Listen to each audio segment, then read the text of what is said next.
I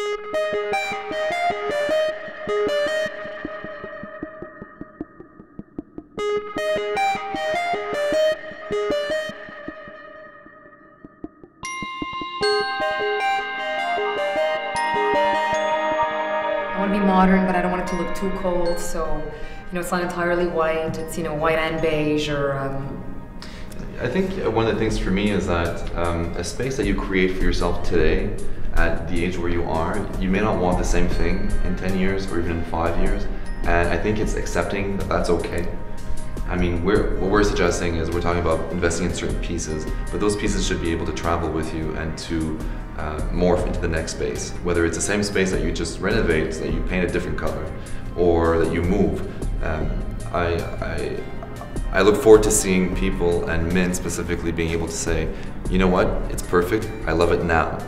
And I want to invest in it now, and I want to live in it now because that reflects my lifestyle, my job, my relationship. It reflects me right now. You're not going to be the same person in 10 years. So it's okay to accept that, you know what, maybe it's a coat of paint, maybe it's a carpet, maybe it's a light fixture. It doesn't matter, because those things too have a life.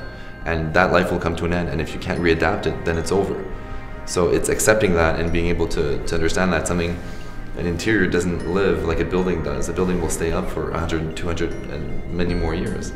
But an interior will adapt itself, and that's what is interesting about interior design, is that it will take on a new life with every new owner. And when we think mistakes, we of course always think of the obvious suspects, like giant TVs in spaces that should have TVs that are a third the size of the one we're seeing. So TVs everywhere, exposed electronics, cables everywhere, like electromania. It's not nice.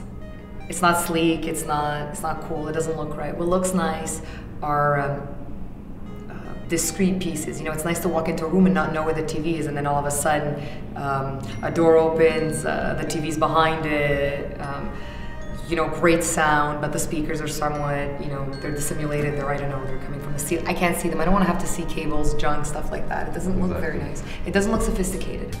So those are mistakes. What's important also is getting away from that college look. It's that college look. It's that college look of cables and frames, like arts, leaning up against a wall. It can work, it can be very cool, but you have to be able to pull it off, and that has to be your intention.